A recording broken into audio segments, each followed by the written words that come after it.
Good morning, everyone. It's been a while since we communicated in this platform, and I just hope that you guys have been good and everything that you have been doing has been productive and successful. And I'm sure most of you can see, the hole there. There's just one left now that is closing off. Most of you know the problem that I had. We were at the camp, and apparently, I don't know, maybe I was sleeping or something. Apparently, I was bitten by a spider, a very venomous spider.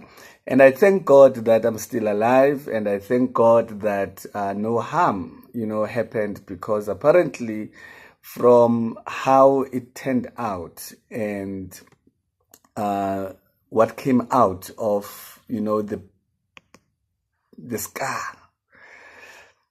most people don't usually make it. So I'm here. I made it, and I believe that I made it so that I can be able to talk to you like this. So we thank God, God's favor, God's grace upon my life, so that He can preserve this life for you. So you are great. In fact, this was for you. That spider, was just a sign to show that God really, really, is alive, and He can do things exceedingly and abundantly beyond what we know and what even, the doctors would say. Anyway, let me quickly get into it. Now, what I want to talk about today, it's something that I've touched on, I think, on one of the voice notes that I sent a while ago. I think it was sometime in September, but I thought, let me put it out there so that it can stay here for a while. I'm going to give you quickly just 7 points. That would be a sign for me that a relationship is maturing. It's growing. You know what they say? If you are not growing, you are dying. All right? If you are not moving forward, you are moving backwards, or you're standing still, and anything that stands still, it stinks. Just try and see water. A water that is not moving, it becomes a swamp. And any swamp with no time, and then it starts to stink. So same applies. There are some relationships that are stinking. Others, they are, almost getting there. But here are the few signs that you would say my relationship is actually progressing. How my relationship progresses, it's not the same as how my neighbors or my friend or my cousin's relationship will progress. We progress differently.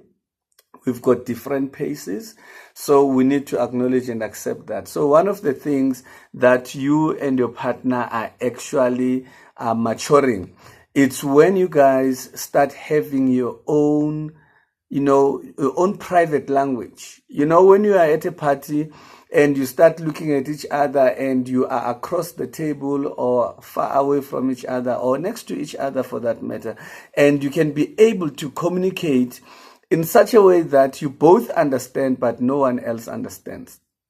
And that starts with just the body language, the looks, the text. There are some texts that you should be able to send your partner. And if anyone were to read those texts, they wouldn't make sense of it, but your partner fully understand what they mean and what you guys are talking about. The touch. There's a certain way. I did this exercise at the camp, where I would, blindfold one partner, and then I will bring 3 different people to come and touch. So for an example, I'll blindfold the lady, and then 3 guys will come and touch her hand, maybe even the neck, and she will have to guess. It's not supposed to be guessing, you should know, but they're supposed to guess who their partner, the spouse, is. And out of 10 couples, I'm telling you, I'm kidding not, 1 or 2 maximum will get it right. Okay, so it means that there's something that is missing, and I think my conclusion out of that was that intimacy is missing, because when you are intimate with a partner, there's a lot of touching, feeling, and The others, I would blindfold now the guys, and I will ask them to smell their women. And I'll bring 3 women, and they would get it wrong. You know, there's 2 smells that should be key. One is their own body odor, and also the perfume or spray that a person uses. And those are the things that should be easy to be able to figure out. Anyway, so that is the first thing. You need to have that language that you develop that is just private between the 2 of you. I have that with my kids, for that matter, where when I give them a certain look, they know that Daddy means this. And when I give them another look, they know, you know what? Beyond this point, all right. And then the other one is point number 2. When you stop censoring things, you know, you are open and casual, but as much as there are no limits in your relationship, you still do things with respect, meaning that you can talk about everything. I don't have to think twice and say, before I say this, will it offend my partner? I know my partner very well, and I can be able to say anything, like as in anything. I can be able to say, yo, look at that girl, is so beautiful, and without offending her. You know, with her understanding where it's coming from and the context that I'm looking at that person, and it's not lustful or anything. But so we stop censoring things, we stop reading between the lines, analyzing everything, but we become very open and casual about everything. Okay? And then when you start sounding and think alike, I'm not saying think the same, I'm saying think alike. Where I would be sitting and I'm looking at somebody across the table at a restaurant, I'm like, that person looks like, you know, the Big Show on ETV. I don't know, I just thought of Big Show. And when I'm saying that, my partner should be able to say, without even me pointing, and say, yo, that guy looks like Big Show. And I'm like, yeah, the one across the table, I was thinking the same thing, you know. Small things like those where you start sharing each other's minds, you know, and you start, when people are listening to you, they start saying, hey man, you sound like, you know, your husband, you sound like your wife. Why? These are the kind of things that your wife could say. You know those things that, hey, you push a corruption, that kind of a thing. You need to start behaving and, you know, sounding, thinking along the same lines. You know, if we miss each other by, you know, by 1 lane out of 3 lanes. We don't miss each other, carry off ramp. You know, I off ramp go exit B, when I off ramp go exit Y.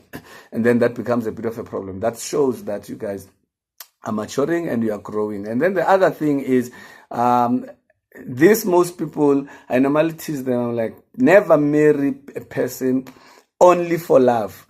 Also marry for looks, because over time, you start looking like your partner. I don't know if there are any, you know, professors, scientists, and whatever gists that are there who can explain that concept, but it's something that I've observed a lot. You know, people who've been married for a long time who are so tied together, they do things together, they, you know, share a lot, they start looking alike for some weird reason. Okay, so make sure you marry a person, those that are not married, a person that you wouldn't mind looking like in a few years' time. All right? And then the other one, you have a bunch of inside jokes no one gets from spending time together, meaning that if you spend time together, you get exposed to similar things. So, for instance, if we watch the same movies and we love the same series, and now we see someone and we're watching what is this? NCIS Los Angeles. I'm just making an example. It's one of the series that I like. And we're watching that together, and then we see something that reminds us of that, and we just crack together without anyone knowing, and where it would even be difficult for us to explain to someone else what we are actually laughing about or talking about. Okay, so you need to have that, those small giggles, like everyone, like, guys, like, oh, what's up? It's things that are just cute, but also they bring you close together. They make you, like, as a couple, you kind of like, you know, you bond, but it's a sign that you guys are maturing in your relationship together, you know, and going the same direction. You are not maturing away from each other. All right. And then trust is a given, no desire, no need to snoop around. I know a lot of couples, you know, if one has to go to the bathroom just to go do number one, not even number two. Okay. Number two takes a long time. Number one, they can't even leave the phone. When they leave the phone, and then the minute you start having an urge and a desire to snoop around, when your partner is not around, if you're not staying together, when you come around, you have a, you know, the willingness, the desire to look around, check, analyze things, you know, this cup, you know, does it have a lipstick, and all those things. And then it means that there's a problem in that relationship. But if you are so comfortable with each other, you are comfortable in each other's space, such that there's no need to snoop around for anything, and then that relationship is maturing. And then the last one, because I said I'll give you 7, and I'm sure some of these I will, you know, continue with them in other sessions. The other one, which will be the last one, you share a lot of common friends and hobbies. Your relationship and your marriage is maturing when you start now having those friends that, you know, are shared between the two of you. There's nothing wrong, in my view, of you having your own friends and your partner having their own friends, but it shouldn't be friends that are mysterious to your partner. It shouldn't be friends that your partner is not allowed to be around. You know, you share common friends, but you have your own friends. Now, the more common friends you have, the better it is. It's a sign of maturity. Other people don't have common friends because they have a fear that if the relationship ends, then what happens to us, because we know the same people, the fear of having to go and start afresh and everywhere else. So I'm going to leave it at that for today. I hope you enjoyed this, and you can be able to look at it and say, where is your relationship at this present moment? Don't forget to subscribe. Just press underneath here this video, subscribe, and you'll get all these notifications when we post new videos. And make sure that you follow on Facebook and Instagram. And my books are available. You can just order through our website, www.xhm.co.za. There's lots and lots of books that you can be able to get, from family books, communication, how to recover from betrayal, and so forth. So make sure that you just follow, or alternatively, you can book them or order them on 08333 That's the line you can also use to be able to book for any counseling sessions that you may need to have. With those words, I want to say to you, may God bless you and have a blessed week ahead.